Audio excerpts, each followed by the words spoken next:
Hello everyone, welcome back to my channel Shreyas lifestyle nursing. আশা করি তোমরা সবাই ভালো আছো। আজকে যে ভিডিওটা তোমাদের সাথে শেয়ার করছি, আশা করি ভিডিওটা তোমাদের অনেকটা হেল্প করবে। তো চলো শুরু করি ভিডিওটা।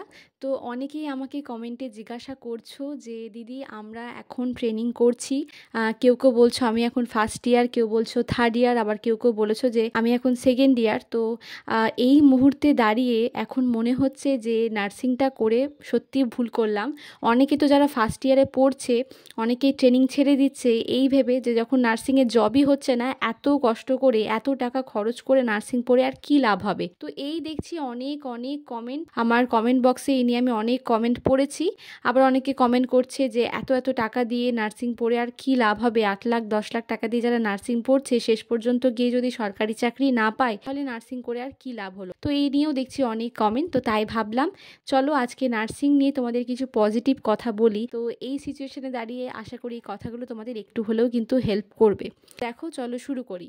তো আমি প্রথমেই বলি, যারা এখন ট্রেনিং করছো, ঠিক আছে, যারা ফার্স্ট ইয়ার বা যারা সেকেন্ড ইয়ার বা যারা থার্ড ইয়ার, এই চিন্তা মাথায় রেখো না যে তোমার আগে এতগুলো ব্যাচ বসে আছে। ঠিক আছে, এই চিন্তা মাথায় রাখলেই কিন্তু পড়াশোনায় সেটা এফেক্ট করবে, এবং তোমার পড়াশোনা যদি এফেক্ট করে তাহলে কিন্তু তোমার রেজাল্ট খারাপ হবে। এই চিন্তা মাথায় রেখো না যে তোমার আগে এতগুলো ব্যাচ বসে রয়েছে। যেহেতু তুমি ট্রেনিং করছো তাই বলবো যে মন দিয়ে ট্রেনিংটা করো, যাতে কিন্তু ভালো রেজাল্টটা কিন্তু হয়।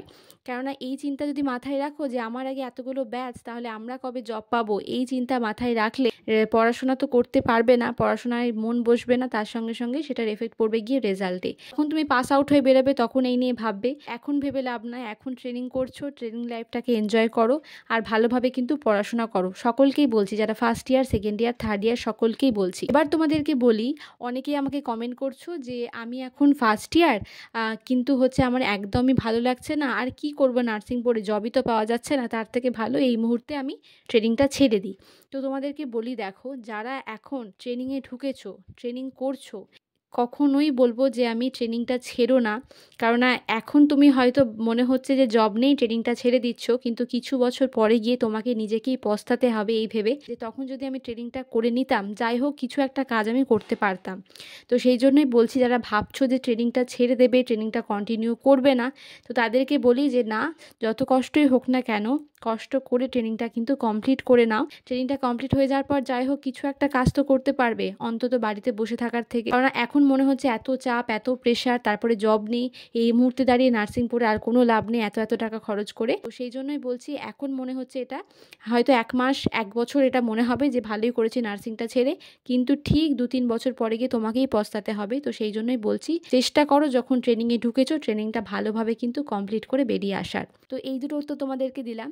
এইবার তোমাদেরকে বলি, অনেকেই যেটা আমাকে কমেন্ট করছো যে দিদি নার্সিং করে হতাশায় ভুগছি, যে আর সত্যি হয়তো কোনোদিন জব পাবো না, তো রিক্রুটমেন্টও ছাড়বে না, রিক্রুটমেন্ট ছাড়লেও কতজনকেই বা নেবে, তো কবে জব পাবো সত্যি বুঝতে পারছি না। তো তোমাদেরকে বলি যে রিক্রুটমেন্ট এখন ছাড়ছে না, এই মুহূর্তে ছাড়ছে না, হয়তো 2-3 বছর একদম পুরো বন্ধ রিক্রুটমেন্ট, তা বলে যে পরবর্তীকালে সিচুয়েশন থাকবে এটা তো নয়। সবসময় মাথায় পজিটিভ চিন্তা ভাবনা রাখো যে নার্সিং করেছো, এত কষ্ট করেছো, এত ডিউটি করেছো, ঠিক কিছু না কিছু একদিন হবে, ঠিক গভর্নমেন্ট জব পাবে। কিন্তু আমি বারবারই বলি, সেই ধৈর্যটা হারালে চলবে না, সেই ধৈর্য শক্তিটা নিয়ে কিন্তু চলতে হবে।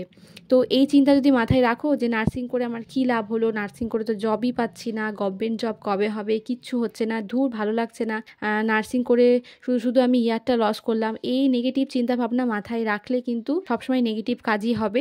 তো সেই জন্যই বলছি, পজিটিভ চিন্তা ভাবনা রাখো যে নার্সিং করেছো, এত কষ্ট করেছো, তখন অবশ্যই কিছু না কিছু হবে। এবার তোমাদেরকে আরও একটা কথা বলি, যে তুমি যখন উচ্চ মাধ্যমিক দিলে, মানে যারা অনেকেই আফটার এইচএসসি কিন্তু চলে যায় ট্রেনিংয়ে, যেমন আমার মতো স্টুডেন্টরা যারা আফটার এইচএসসি নার্সিং ট্রেনিংয়ে কিন্তু ভর্তি হয়ে গিয়েছিল। তো আফটার এইচএস তুমি 3 বছর নার্সিংটা কমপ্লিট করলে, এবার তুমি যদি নার্সিং না করতে তাহলে তুমি কি করতে, কোনো আদার্স কোর্স করলে হয়তো আলাদা ব্যাপার সেটা, কিন্তু মেনলি বেশিরভাগ স্টুডেন্ট বা মধ্যবিত্ত ফ্যামিলির মেয়েরা কি করে, গ্র্যাজুয়েশন করে। তো গ্র্যাজুয়েশন করার পর 3 বছর তোমাকে তো ভাবতে হতোই যে এবার তুমি কোন দিকে যাবে, কারণ গ্র্যাজুয়েশন করার পর তুমি কিন্তু সেভাবে কোনো জবই পাবে না। গ্র্যাজুয়েশন করার পর তোমাকে ভাবতে হতো যে এবার আমি কোন দিকে গেলে আমি যাই হোক একটা জব পাবো। সেই হিসেব থেকে তো আমি বলবো যে 3 বছর পরে সেটা ভাবার থেকে 3 বছর আগে ভাবাটা অনেকটা বেশি ভালো। তো আফটার এইচএস যে তুমি জিএনএম কমপ্লিট করেছো বা এএনএম করেছে তাদের তো আলাদা ব্যাপার, বা যারা বিএসসি করেছো তাদের কথা বলি, তো তারা তো একটা হচ্ছে প্রফেশনাল কোর্স করে রাখলে যাই হোক কোনো না কোনো দিন তো কিছু একটা হবে। এখন রিক্রুটমেন্ট নেই, এখন কোনো কন্ট্রাকচুয়ালেরও রিক্রুটমেন্ট নেই, কিন্তু কিছু বছর পর কিন্তু ঠিক কোনো না কোনো রিক্রুটমেন্ট হবে। দেখা যাক কবে কি হয়। তো ভেঙে পড়ো না, ধৈর্য শক্তি হারিও না, ধৈর্য শক্তি রাখো যে নার্সিং করেছো, এত কষ্ট করেছো, ঠিক জব কিন্তু হবে। আর যারা ট্রেনিং করছো তাদেরকে আমি বারবারই বলি, এই ভেবে যে আমাদের আগে এতগুলো ব্যাচ বসে আছে, আমরা কবে জব পাবো, আমরা কবে জব পাবো, এই ভেবে মাথা খারাপ করো না, পড়াশোনাটাকে নষ্ট করো না, চেষ্টা করলো ভালো করে পড়াশোনা করে ভালো রেজাল্ট করার। যখন বেরিয়ে আসবে তখন এই নিয়ে ভাববে। এখন ট্রেনিং করছো, ট্রেনিংটা ভালো করে মন দিয়ে কিন্তু কমপ্লিট করার চেষ্টা করো। তো আশা করি যা যা কথা তোমাদেরকে বললাম এই সিচুয়েশনে দাঁড়িয়ে তোমাদেরকে সকলে এমনকি নেগেটিভ কথাবার্তায় বলবে, তাই তো, যে বলবে কি হলো করে জব পাচ্ছিস না, বাড়িতে বসে আছিস, অনেকে অনেক কথা বলবে। তাদের কথা একদম উড়িয়ে দাও, তাদের কথা একদম কানে নিও না, কারণ যারা বলার তারা কিন্তু বলেই যাবে। অপেক্ষা করো, এত কষ্ট করেছো, ঠিক জব কিন্তু পাবে। এই সিচুয়েশনে দাঁড়িয়ে আজকে যে ভিডিওটা তোমাদের সাথে শেয়ার করলাম সেটা একটু হলেও তোমাদের মনোবল বাড়াবে, সেখান থেকে একটু হলেও তোমরা মোটিভেশন পাবে। কারণ এই সিচুয়েশনে দাঁড়িয়ে আমি জানি যারা নার্সিং ট্রেনিং করছো তারা হতাশায় ভুগছো যে সত্যি নার্সিং করে হয়তো আর কোনোদিন জব পাবো না। অনেকে যারা ট্রেনিং করছো তারা ছেড়ে চলে আসতেও পারছো না, আর যারা কন্টিনিউ করছো, যারা সেকেন্ড ইয়ার থার্ড ইয়ার ভাবছো যে কোনো রকমের ট্রেনটা কমপ্লিট করতে পারলে বাঁচি, তো জানি এরকম মনের মধ্যে চলছে, এরকম চিন্তা ভাবনা চলছে যে বেকার বেকার ট্রেনিংটা করছি। তো এই সিচুয়েশনে দাঁড়িয়ে তোমাদেরকে যা যা কথাগুলো বললাম আশা করি সেগুলো একটু হলেও তোমাদের মনোবল বাড়াবে। তো ভেঙে পড়ো না, হতাশায় ভুগো না, যে কাজটা করছো সেটা মন দিয়ে করো। আর আশা করি আজকে যে কথাগুলো তোমাদের সাথে শেয়ার করলাম সেগুলো একটু হলেও তোমাদের ভালো লাগবে, সেখান থেকে একটু হলেও তোমরা মোটিভেশন পাবে। ভিডিওটা কেমন লাগলো সেটা আমাকে অবশ্যই কমেন্ট সেকশনে তোমরা জানিও।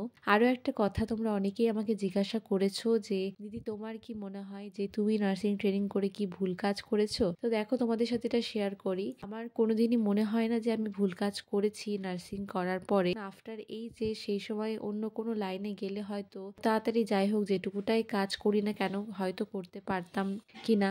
আর এই লাইনে আসার পর সত্যি অনেক কিছু শিখেছি, অনেকে অনেক হেল্প করতে পারি একটু হলেও। তো সেই সিচুয়েশন থেকে দাঁড়িয়ে তো আমার মনে হয় না কখনোই যে আমি নার্সিং করে কোনো ভুল কাজ করেছি। আর যেটা হয় সেটা ভালোর জন্যই হয়, ভগবান যেটা করেন সেটা ভালোর জন্যই করেন, তো সেইটাকে মেনে নিয়েই চলতে হবে। আমি তো কখনোই বলবো না যে আমি ভুল কাজ করেছি, কিন্তু মাঝে মাঝে ওই যে মাঝে মাঝে ধৈর্য শক্তি হারিয়ে ফেলি যে এতদিন বসে থাকলাম কবে জব পাবো, এইটাই মাঝে মাঝে মাথার মধ্যে ঘুরে, টেনশন লাগে, চিন্তা লাগে।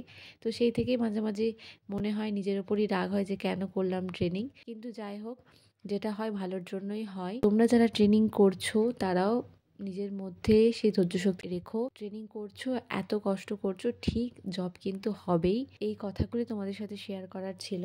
ভিডিওটা তোমাদের কেমন লাগলো সেটা কিন্তু আমাকে অবশ্যই তোমরা কমেন্ট সেকশনে কমেন্ট করে জানাবে। আশা করি তোমাদেরকে যা যা কথা বললাম সেগুলো একটু হলেও তোমাদের হেল্প করবে, একটু হলেও ভালো লাগবে। যদি ভিডিওটা ভালো লেগে থাকে পারলে প্রচুর প্রচুর শেয়ার করে দিও, আর কমেন্টে জানিও যে কোথাও তোমাদের কোনো ডাউট রয়েছে কিনা বা কোনো কিছু জানার থাকলে সেটাও আমাকে কমেন্ট সেকশনে কমেন্ট করে জানিও। তোমাদের সাথে আরেকটা জিনিস শেয়ার করছি যে আমি ভেবেছি যে তো কিছুদিন পরে তোমাদের সাথে একটা লাইভ শেয়ার করব, সেখানে আমি লাইভে আসবো। তোমাদের যা যা জানার রয়েছে তোমরা সেখানে আমাকে কমেন্ট করতে পারো, আমার যেগুলো মনে হবে আমি অবশ্যই তোমাদের রিপ্লাই দেওয়ার চেষ্টা করব। তো আমি যখন লাইভে আসবো তার আগে আমি তোমাদেরকে ঠিক জানিয়ে দেবো যে আমি এই দিন এই সময় লাইভে আসবো। তো সেই লাইভে তোমরা জয়েন করো এবং তোমাদের যদি কোনো কিছু জানার থাকে সেটা আমাকে অবশ্যই তখন আমাকে জানতে পারো তোমরা। তো সেটাই হবে আমার চ্যানেলের ফার্স্ট লাইভ। আমি অনেকদিন ধরেই ভেবেছি যে আমি একটা লাইভ করব, কিন্তু সময় হয়ে উঠছে না। ভেবেছি যে আর কিছুদিন যাক, মার্চ মাসের ফার্স্ট উইকে আমি একটা লাইভ কিন্তু করব, তোমাদেরকে আগে থেকে জানিয়ে দেব।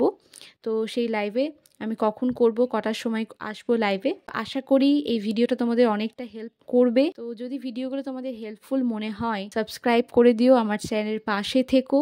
আর যেটা বারবারই বলি, সবাই যারা ট্রেনিং করছো সবাই সাবধানে কাজ করো, সাবধানে থেকো। খুব শীঘ্রই দেখা হবে তোমাদের সাথে পরের কোনো ভিডিওতে। টাটা।